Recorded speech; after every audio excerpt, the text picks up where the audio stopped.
They painted over my wall photos, every single one of them, without asking, without even the courtesy of a warning, as if those faces and moments, those decades of birthdays and graduations and Sunday mornings in the garden, were nothing more than clutter that could be rolled into oblivion with 2 coats of sage mist paint.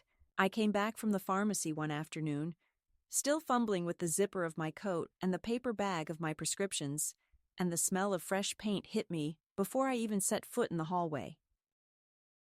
I remember standing there for a moment, frozen, my ears full of the humming of a portable fan somewhere down the corridor, my eyes stinging, not from the fumes, though they were strong enough, but from the sudden sight of my wall stripped bare, all the black frames gone, the nail holes patched, the old color buried under a smooth, glossy green that someone had the audacity to call neutral. It was as if the years I had lived, the people I had loved, and the faces I still talked to when no one was listening had been declared irrelevant, surplus to the requirements of my daughter's version of a home. I am 81 years old now, and I live alone, in a small rented cottage with floors that tilt slightly toward the back door and a roof that leaks a little in heavy rain, but it is mine, or at least mine to inhabit without someone deciding what should or should not be seen. The walls here are bare too, but bare by choice, and that makes all the difference in the world. It wasn't supposed to be like this. After my fall last winter, the one where I slipped on the ice behind the old post office and lay there for what felt like hours, though it was probably only minutes, my daughter insisted I come and live with her for a while. She said it the way people do when they are trying to sound casual, almost lighthearted, but their eyes are measuring you, calculating. Just until you're steady again, Mom. You need a bit of looking after. It sounded kind at the time, maybe even generous, and I let myself believe it because I wanted to. I wanted to think there was still a place for me in her world, beyond the occasional Sunday lunch and perfunctory phone call on my birthday. I arrived with 2 suitcases, a sewing basket, and 3 cardboard boxes of framed photographs, which she helped me carry up to the room she said would be mine. "We'll make it feel like home," she promised, though I noticed the way she hesitated before the word home, as if it were a costume I would wear for the benefit of her conscience, rather than a truth we would share.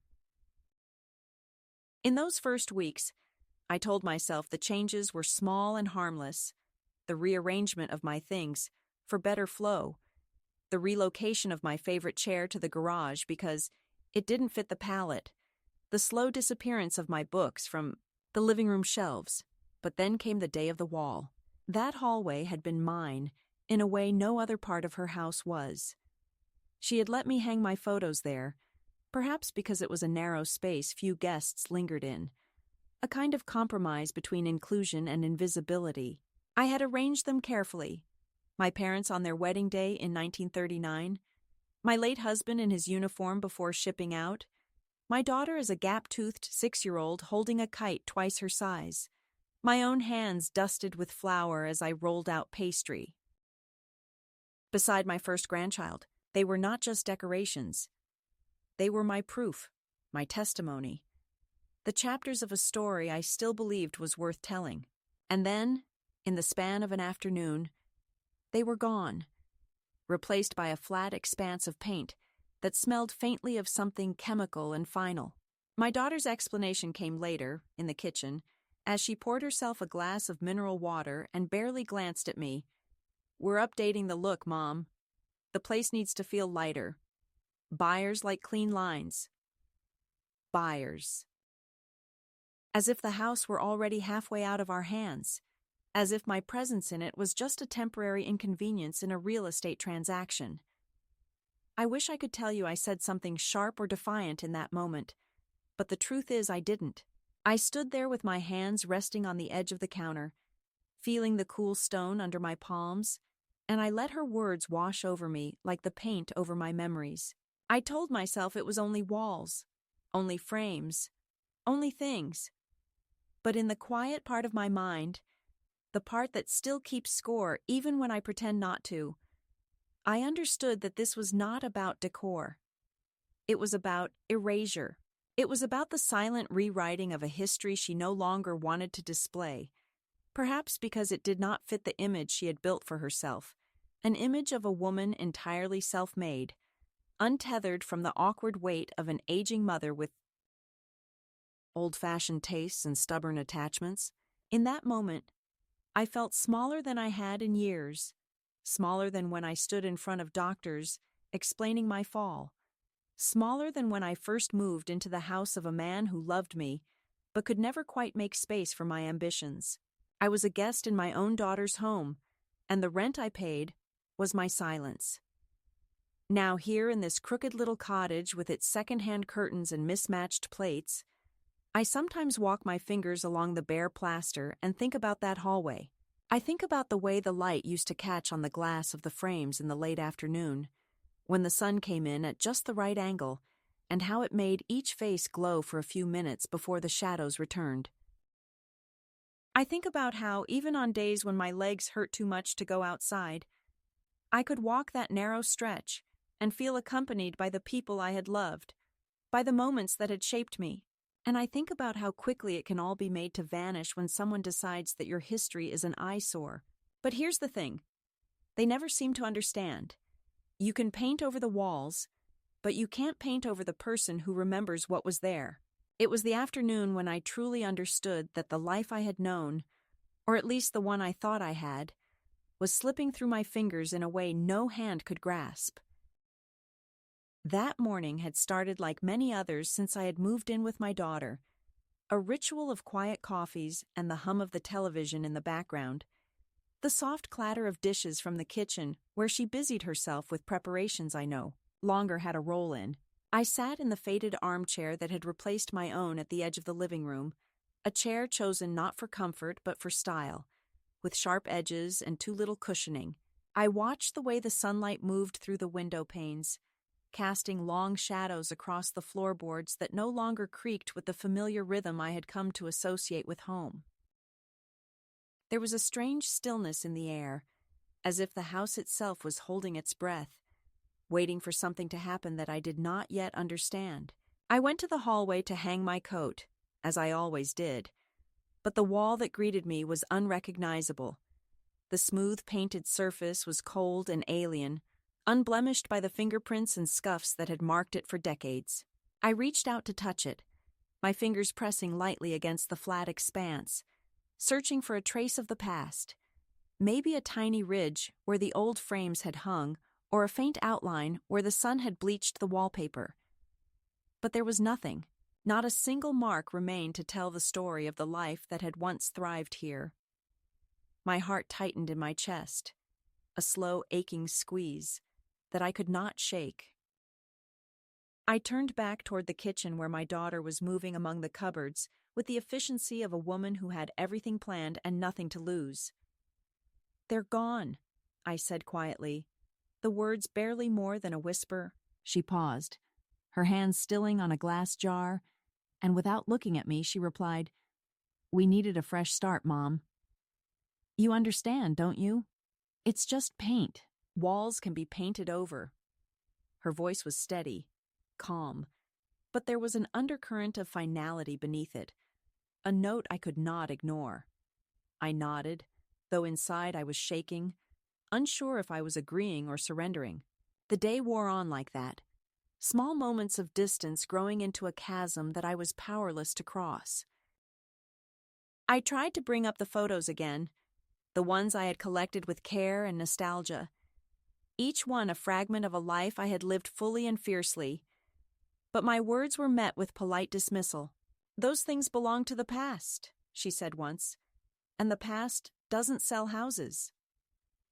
I watched her move through the house, orchestrating the placement of furniture, the selection of cushions and throws, each choice a statement that spoke louder than words. This was her domain now, and I was merely an accessory, a relic to be displayed or discarded at her discretion. The more I tried to find my place, the more I felt myself slipping into a role I had never auditioned for, that of the invisible woman, the faded presence in a picture that had been repainted without her consent. That evening, When the house was quiet and the world outside had softened into shadows, I sat alone in the dim light of my room and pulled out one of my old photo albums. I turned the pages slowly, tracing the images with a trembling finger. The wedding day of my parents, the first smile of my daughter, the baby steps of my grandchildren. All the faces that had been erased from the walls, now held between the fragile sheets of paper. I pressed my forehead against the album, feeling the weight of years pressing down on me, a sorrow so profound it was almost physical. How had I become a stranger in my own family? How had the people I loved most become the ones who painted over my memories, who brushed me aside like dust on a forgotten shelf? The answer came, unbidden and cold. They no longer needed me. Not really. They had created a new narrative, one that did not include the messy, inconvenient woman I had become. I was excess, a complication in their carefully curated lives. The realization settled like a shadow across my chest, heavy and unyielding. I wanted to scream, to demand my place back, but my voice was swallowed by the walls that had swallowed my photos. Instead, I sat in silence, the quietest kind of violence pressing against my ribs. Days passed, each one a repetition of the last. The paint on the walls dried and hardened, sealing away the past, and with it, a part of my spirit. I found myself retreating further into the corners of the house, avoiding the living room where the echoes of absent pictures haunted the empty spaces. I began to sleep less, waking in the early hours with the sting of loss fresh on my skin, the cold ache of being forgotten a constant companion. One afternoon, as I was folding laundry in the small utility room, my daughter entered with a folder of papers and a tone that was disturbingly light. "I've spoken to a lawyer," she said. "We're just making sure everything's in order. You understand how important it is to have these things handled properly at your age." The words cut sharper than any knife. Handled properly? As if I were a fragile object to be boxed up and stored away. Not a woman still capable of choice, of thought, of resistance. I looked at her then, really looked at her, and saw not the daughter I had raised, but a stranger wielding authority I had never granted. "I'm not ready," I said softly, though the tremor in my voice betrayed me. She smiled then, a smile that did not reach her eyes. "You don't have to be," she said. "That's why we're doing it for you." The days that followed were a blur of visits from strangers in suits and polite questions, forms to sign and medical appointments scheduled without my input. The house became a stage for a drama in which I was cast as a supporting role, a character whose lines were pre-written and whose fate was sealed before the curtain even rose. I fought in small ways, refusing to surrender my keys, hiding important papers in a drawer, writing letters I never sent. But the tide was relentless. It was during one of those long nights, when sleep eluded me and the shadows seemed to whisper truths I was not ready to hear, that I made a decision. If they wanted to erase me, to repaint my life in colors not my own, then I would find a way to write my story anew, on my own terms, beyond the reach of walls and paint and carefully curated homes. I would leave, not in anger or despair, but with the quiet strength of someone who knows that the most important home is the one you carry inside yourself. That night, I packed a small bag, took the emergency envelope I had hidden for years, and slipped out into the dark with nothing but the clothes on my back and the name I refused to lose. The street was empty and the air crisp with the promise of rain, but I walked steadily, each step a reclaiming of the ground beneath me, a defiance against the erasure that had nearly swallowed me whole. They had painted over my wall photos, but I had not forgotten who I was, and that, I knew, was something they could never take away. After that night, after the quiet flight from a house that had become a gallery of erasure and silence, I found myself caught in a strange liminal space where the familiar and the unknown blurred at the edges, a threshold between the life I had lost and the one I was only beginning to imagine. I did not rush into anything, because rushing would have meant desperation, and I was determined to walk slowly, deliberately, as if each step could stitch together the fragments of a story interrupted too soon. The rented cottage where I now stayed was modest, its floors uneven and its paint chipped in places, but it was mine in a way the house I had left never was any more. Here, the walls were blank canvases, empty not because they had been scrubbed clean by others, but because I had not yet chosen what to place upon them. There was a quiet dignity in that emptiness, a promise that the past, though it could not be erased, did not have to define the future. In the days that followed, I settled into a rhythm that was at once unfamiliar and deeply needed.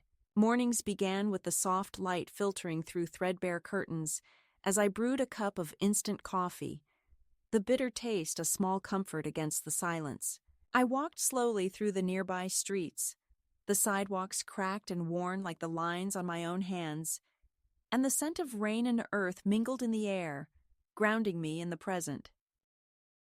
Sometimes I paused by a faded brick wall covered in peeling posters, fragments of other people's stories layered over each other, and I thought about how lives, like walls, were patched and repainted, sometimes leaving traces beneath the surface that only the patient eye could see. But the quiet was deceptive. Beneath it, currents of change stirred, and with each passing day, the loss I had felt so sharply began to morph into something else, a fragile, tentative form of resolve. The things I had left behind, the painted walls, the erased photos, the whispered conversations about downsizing and redecorating, had attempted to erase not only my past, but the very fact of my existence as someone who mattered.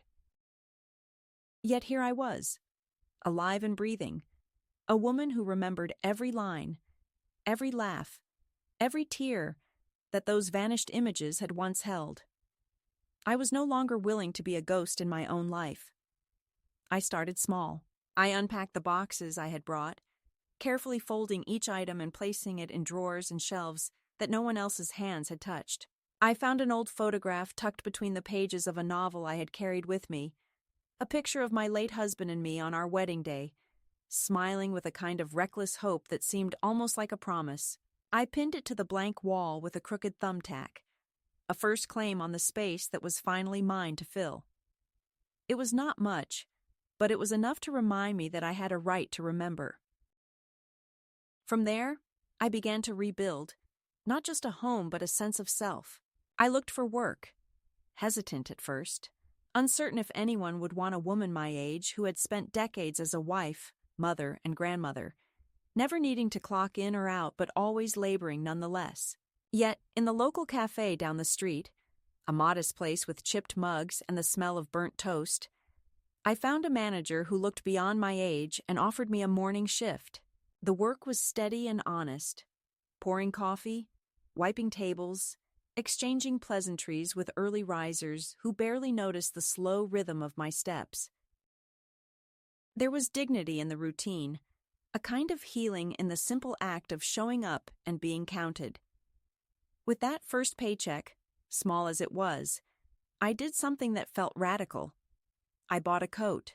It was a navy wool coat with a subtle herringbone pattern, not new but well made and warm, the kind of coat that holds you close against the cold and tells the world you have not given up.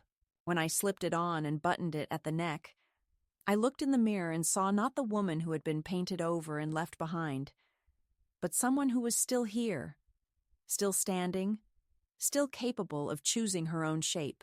The coat became a talisman, a symbol of the slow reclaiming of a life I had once taken for granted. But the past was not silent. It came in small, insistent ways that tested the fragile boundaries I was building around myself. Letters arrived, unsigned or in the familiar hand of my grandson, Kieran, who had been the only one to reach out with genuine concern. His words were a balm and a reminder. He remembered me as I was, not as I had been erased. Yet other messages were less kind. My daughter's calls were sporadic, clipped, and often tinged with impatience, as if my presence was an inconvenience she tolerated rather than a relationship she valued. Once, when I answered the phone, her voice was sharp, and she warned me about making a scene and disrupting the family peace. The phrase echoed in my mind, a cruel irony considering how much peace I had sacrificed to keep the family together all these years. One afternoon, as I was walking home from the cafe, I noticed a real estate flyer posted on a lamppost. It showed the house I had left, now freshly painted and staged to perfection, with smiling faces and empty walls. The description boasted of modern updates and a fresh, clean aesthetic, but made no mention of the woman who had once filled its rooms with laughter and life. I folded the flyer carefully and tucked it into my coat pocket, a silent testament to the fact that some stories are rewritten without consent, but not without witnesses. The tension between past and present, between erasure and remembrance, became a quiet pulse in my days. I found small acts of resistance in the routines I created, placing my keys on the same hook every evening, keeping a journal of the moments that mattered, and writing letters I sometimes sent and sometimes kept hidden. Each act was a stitch in the fabric of a new life, one I was determined to weave with intention and care. I learned to say no without guilt, to choose solitude without shame, and to find strength in the spaces where others had sought to make me invisible. And yet, even as I built this new life, I was aware of the fragile nature of what I was creating. The threat of being swallowed again by the tides of family expectation and societal disregard lingered like a shadow just beyond the edge of the day. I knew that to survive, I would need not only courage, but also patience and a steady heart. The painted-over walls of my past had been a warning and a lesson. No one gives up their power willingly, but neither do they surrender it without a fight. In the quiet moments before sleep, when the house was still and the world seemed to hold its breath, I would run my fingers over the edges of the photographs I had reclaimed and whisper my own name. A reminder, a promise. I was still here. I was still myself, and I would not be painted over again. There was a moment, sometime in the middle of that slow, tentative life I was piecing together, when I realized that I was no longer merely surviving, but beginning to breathe again in a way I had not thought possible. It was not a sudden awakening or a dramatic shift, but a quiet, almost imperceptible change that crept into the edges of my days like the first light through a cracked window. The small cottage where I had made my refuge was no longer just a shelter from the past. It was becoming a place where I could begin to reclaim my story, not as a fragment of someone else's narrative, but as the author of my own. It was during one of those long mornings when the rain tapped softly against the pane that I first dared to pick up a paintbrush and make a mark of my own on the blank walls that surrounded me. I had spent years watching my life be painted over, layer upon layer of other people's choices, decisions made in my name but never with my consent. The walls that once held photographs of people I loved, memories I cherished, had been scrubbed clean, wiped bare as if to erase not only images, but the very essence of who I was. But here, in this small space that no one else visited or judged, I found the courage to reclaim a fragment of my identity in a way that was both simple and profound.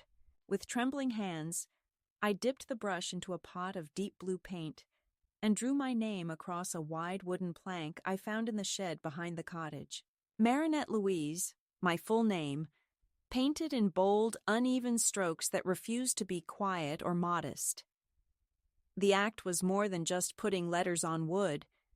It was a declaration, a boundary set against erasure and invisibility. Later that week, when the light was just right and the shadows fell gently across the front porch, I nailed that plank above the door, a guardian of sorts, a sign that this was no longer a place where I would be hidden or ignored. The neighbors, simple folk with weathered hands and kindly eyes, paused when they saw it. Some smiled and nodded in recognition, Others asked if I was expecting company, while a few looked on with confusion. It did not matter. What mattered was that I had marked my territory, not with bitterness or anger, but with a quiet pride that felt like a small revolution. My daughter's reaction was swift and sharp when she came to visit. She stood on the porch, her arms crossed, lips pressed into a thin line. "That has to come down," she said, as if the name I had painted were a trespass on her carefully curated world. "It's not appropriate. It sends the wrong message." But I did not flinch. I told her calmly that this was my home now too, that I would decide how it was marked. The silence that followed was thick, heavier than any words we could have exchanged. It was a fracture in the fragile thread that still connected us, but one I was no longer afraid to widen. This act of reclaiming was mirrored in other small ways. I returned to the cafe where I worked and began to take pride in my presence there, no longer just a temporary fixture, but someone who had earned her place through persistence and quiet determination. The regulars began to recognize me, not as an old woman passing through, but as part of the fabric of their mornings, the one who knew just how they liked their coffee and who greeted them with a smile that was genuine and steady. I started keeping a small notebook, jotting down recipes and ideas for simple dishes, remembering how to make lemon squares the way my mother had taught me, how to fold dough so it rose just right. These were small acts of care, not just for others but for myself, a reclaiming of skills and joys that had been buried beneath years of obligation and neglect. One afternoon, as I sat by the window with a cup of tea and the soft hum of the radio in the background, I found myself writing a letter, not to anyone in particular, but to the woman I used to be, the one who had lost her way amid the noise and chaos of family drama and fading memories. I wrote of forgiveness, not for those who had wronged me, but for myself, for the years I had spent shrinking to fit into spaces that were never meant for me. I wrote of hope, not as a grand promise, but as a quiet companion that would walk beside me through whatever came next. And as I folded the letter and tucked it into my dresser drawer, I felt a lightness I had not known in a long time, a sense that I was finally beginning to inhabit the space between past and future with intention and grace. Of course, the journey was not without its challenges. The past would not simply recede like a tide at my command. There were moments when the weight of a loneliness pressed down, when the silence of the cottage felt too vast, and the absence of family, though chosen, was sharp and aching. There were days when I doubted my own strength, when the memories of painted-over walls haunted the edges of my mind like ghosts that refused to be exorcised. But even in those moments, I reminded myself that healing is not a straight line, that the path to reclaiming one's life is marked by detours and pauses as much as by forward steps. I found solace in new friendships too, simple connections forged over shared meals and conversations that did not require explanation or apology. Joyce, my landlord and sometime confidant, was a woman of few words, but deep understanding, the kind of person who knew the value of silence and the strength of a well-timed cup of coffee. Together, we navigated the rhythms of our small community, finding moments of joy in the mundane and laughter in the unexpected. It was a reminder that even as the walls around me changed, the human connections that give life meaning could be rebuilt, brick by brick, heart by heart. The day I realized I was no longer just marking time but living it was a quiet one. I was standing in front of the window, watching the wind stir the leaves outside, the sky a soft gray that promised rain but held back for just a little longer. I reached up and touched the wooden plank above the door, my name written there in deep blue, and I smiled to myself, a slow, steady smile that carried with it the weight of everything I had lost and the lightness of everything I had yet to find. I was no longer painted over.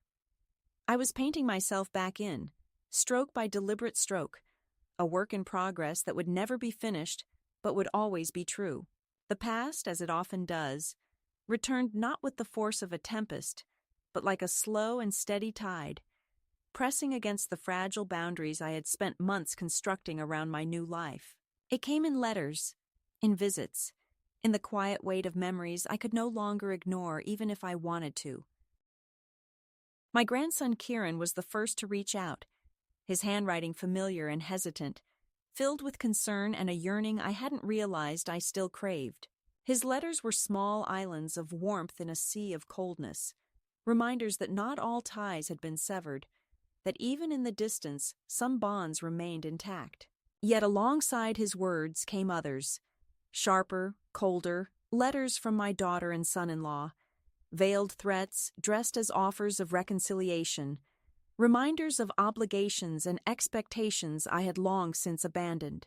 It was during one of those early autumn afternoons, when the leaves had turned fiery reds and golds, and the air carried the crisp promise of coming winter, that my daughter appeared at the cafe where I worked.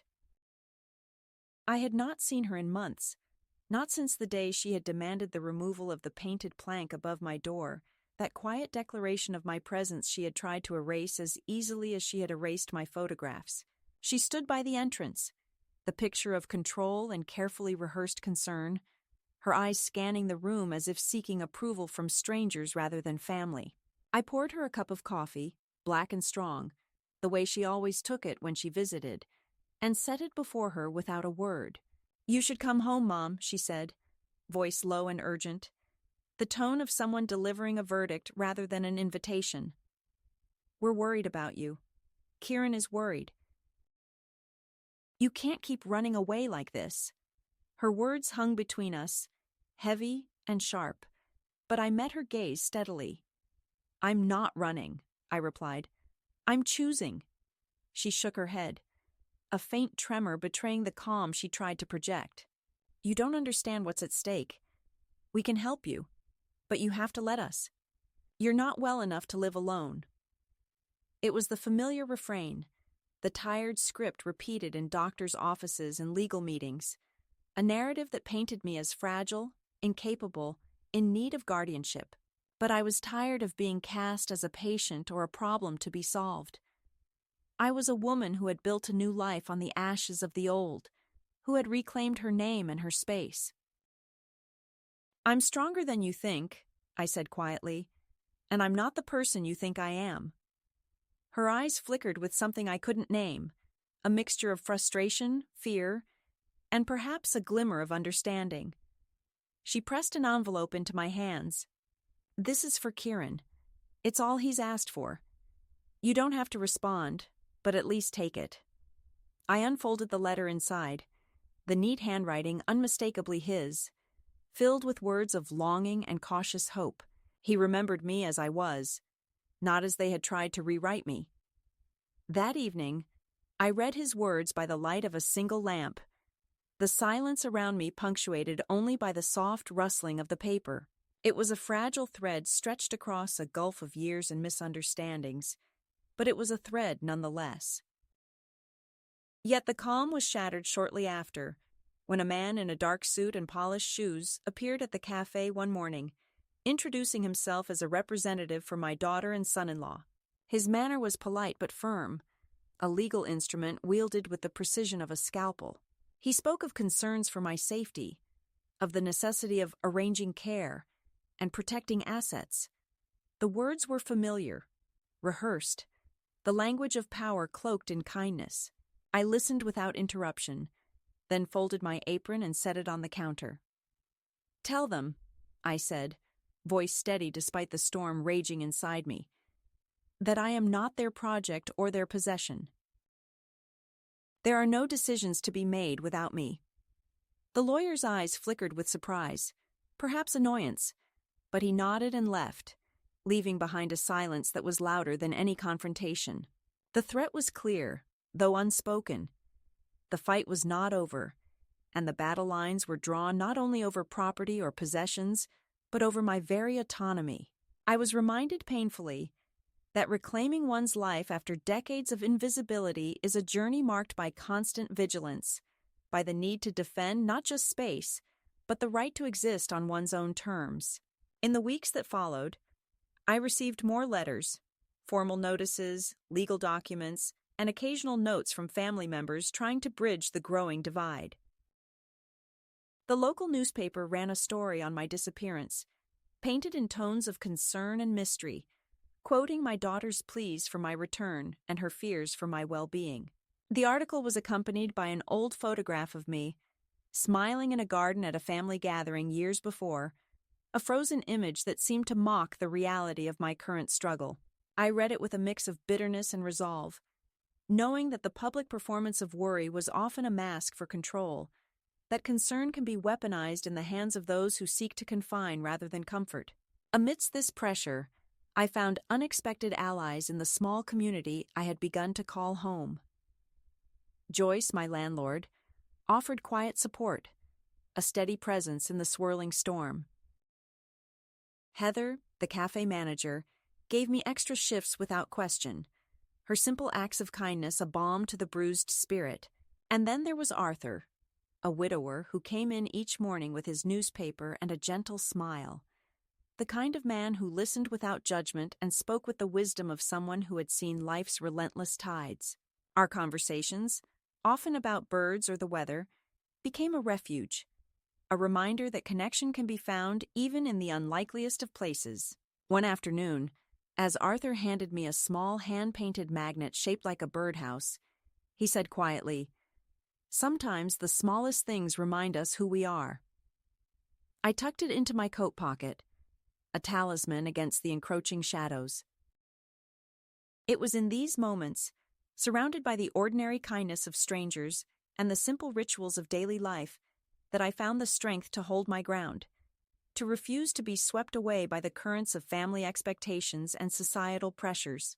But the past was relentless. One evening, my daughter appeared unannounced at the cottage, her expression guarded, her words measured. She did not ask to come in but stood on the porch, the wind tugging at her scarf. "We want to help," she said. "We want to find a way back." I looked at her, at the woman who had once been my child, and now seemed a stranger shaped by fear and frustration. "Help is only welcome when it respects the one it is meant for," I said. "I am here, not lost, not broken, but living. If you want me in your life, meet me where I am." The days stretched on, a delicate dance of distance and tentative outreach. I wrote letters, not always sent, expressing truths that had long been buried beneath layers of silence and pain. I met with lawyers to assert my rights, to ensure that my choices would be respected, to carve out a space where my voice could be heard. The fight was exhausting, often lonely, but it was mine, and in owning it, I reclaimed a power I had forgotten I possessed. One night, as the rain fell softly against the window panes and the cottage was filled with the warm glow of a single lamp, I sat with a pen in my hand and wrote a letter, not to my daughter, not to the lawyer, but to the woman I was becoming. I wrote of resilience, of the courage to say no, of the freedom found in claiming one's own life. I folded the letter carefully and placed it in a drawer, a promise to myself that whatever came next, I would stand firm, painted not over but painted back in, stroke by determined stroke. The moment I decided to write that final letter, it was not born from anger or bitterness, but from a place of quiet, resolute clarity that had taken months to arrive at, a stillness amid the storm that no longer begged for attention, but demanded respect. I sat at the small kitchen table in my rented cottage, the same one that had become my sanctuary and my battleground, the soft light from the single lamp casting long shadows across the scattered papers and the half-empty cup of tea that had gone. Cold beside me, the pen moved slowly in my hand as I composed words I had rehearsed countless times in my mind, but had never dared to speak aloud. To my daughter Lisa, I wrote only a few lines, 3 sentences that cut through years of silence and displacement, a clear boundary drawn in ink that said everything and nothing all at once.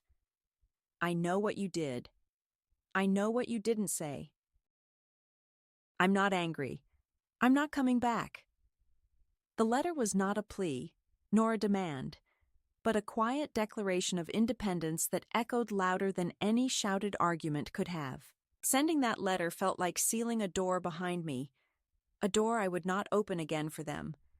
Not on their terms, nor on mine until I was ready, if ever. It was an act of finality that released me from the tangled web of expectation and obligation that had ensnared me for decades. I mailed it with a stamp adorned by a simple bird in flight, a finch, the kind I had come to love for its unyielding song even in the coldest seasons. I walked to the post office that morning with a calm I had not known in years, the crisp air filling my lungs as if with new life. There was no turning back, and for the first time, I welcomed that. In the days that followed, the silence from their side was deafening, yet I did not miss the calls or the messages that came before with their subtle accusations and veiled apologies. I was free from the performance of concern, the manipulation wrapped in smiles, and "we just want what's best for you." My new life had become a tapestry, woven from small victories and quiet moments of grace, each thread a testament to the woman who refused to be erased. I continued to work at the cafe, the rhythm of the mornings steady and grounding. Heather, the manager, surprised me one day with a new apron she had found in a clearance bin, deep green with the words stitched in gentle script. "Not your grandma's kitchen." I laughed aloud, the sound ringing clear and true, a bell tolling the end of an era and the beginning of another. Then there was the day Lisa showed up unexpectedly at the cafe, her expression unreadable beneath the soft drizzle that had begun to fall outside. Heather spotted her first, a woman in a tailored coat standing stiffly by the pastry display, pretending to read the chalkboard menu but waiting for something I could not name. I did not approach her. Instead, I finished my shift, counting tips with steady hands before walking home in the fading afternoon light. The sidewalks shimmered with leftover rain, and the coat I wore held the warmth of movement and choice.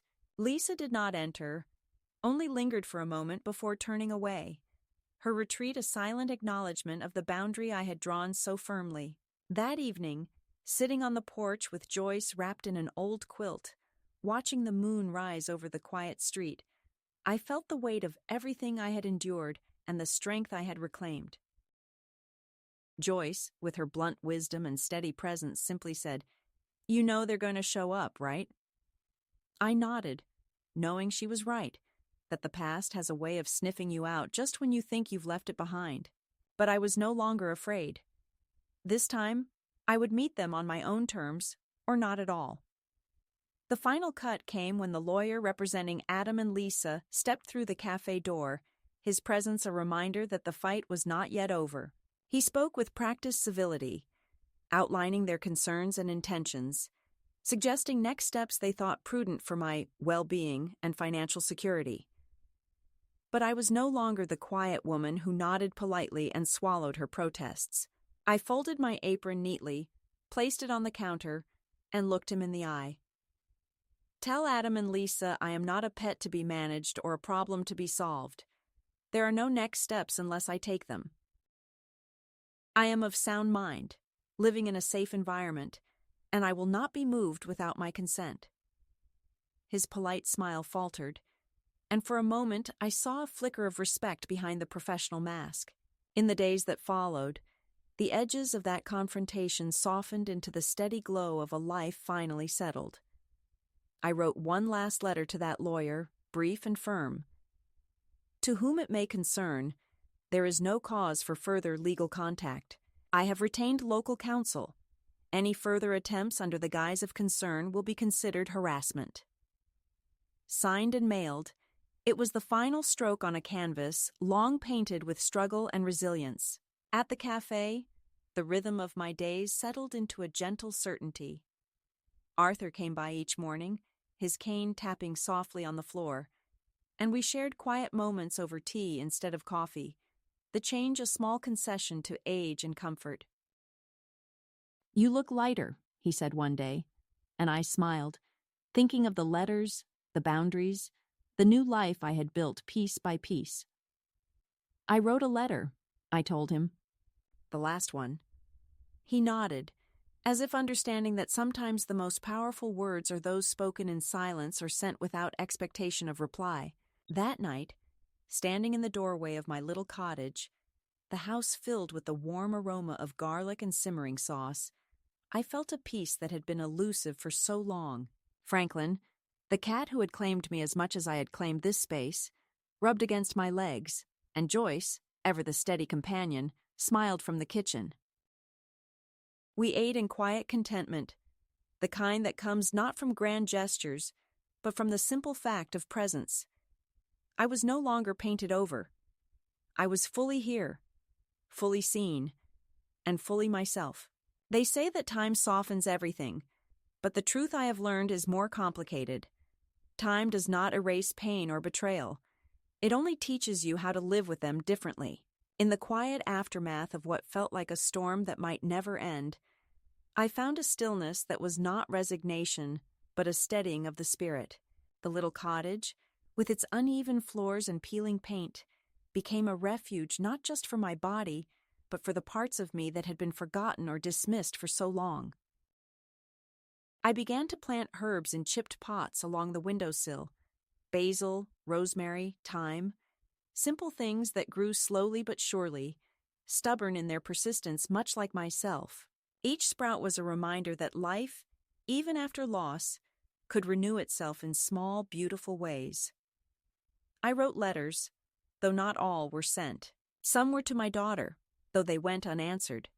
Others were to the woman I once was, a kind of dialogue across time and pain. The act of writing became a ritual, a way to hold on to my voice when it felt like the world was trying to steal it away. In those letters, I told myself that I was enough, that my memories were valid, that my presence mattered, that the name I had painted above my door was not just letters on wood, but a proclamation of existence. I imagined another woman, someone who might be walking a similar path of invisibility and erasure, and I wrote to her across the distance, hoping my words would be a beacon in her darkness. The friendships I had begun to forge in this small town deepened into lifelines. Joyce, who had become more than a landlord, was often the first to hear my stories, the ones I told in fragments and hesitations, but also the ones I told in fierce declarations of self-worth and hope. She listened without judgment, her steady presence a reminder that kindness is often the quietest revolution. Arthur continued to visit, his gentle humor and shared silences a balm for the loneliness that sometimes crept in. Together, in those simple connections, I found a community that did not ask me to shrink or disappear, but welcomed me in all my flawed and fierce humanity. There were moments when the old wounds ached sharply, like the sudden sting of a cold wind, or the unexpected scent of a perfume that once belonged to someone now distant.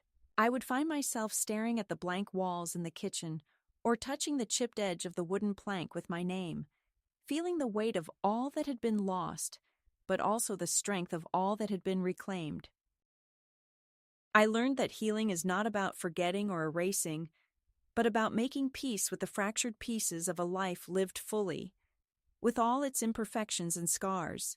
One afternoon, as I sat on the porch watching the sunlight dance through the leaves, I thought about the women I had known in my lifetime, the mothers, the daughters, the grandmothers, who had been silenced or sidelined, whose stories had been painted over like the walls of my former home. I thought about the power in speaking truth, in reclaiming space, in insisting on being seen. My letter to that unknown woman was a promise and a challenge, that even when the world tries to erase you, you can paint yourself back in, one deliberate stroke at a time. As the seasons changed, bringing new colors and new rhythms, I felt the quiet blossoming of something I had feared lost forever: hope. Not the flashy, blinding kind, but a gentle, persistent light that warmed from within and guided me forward. I knew the past would always be part of me, but it no longer controlled me. I was free to write the next chapters of my life with a steady hand and an open heart. And so, I live now in this small cottage, surrounded by growing herbs, the faint scent of old wood and fresh paint mingling in the air, the soft presence of friends and a cat who keeps me company. I am no longer a shadow on someone else's walls, but a woman who has reclaimed her name, her story, and her dignity. To any woman who feels erased or unseen, I say this: you are here. You are enough. Paint your name boldly. Make your mark. The world may try to cover it up, but your story will always find a way to shine through.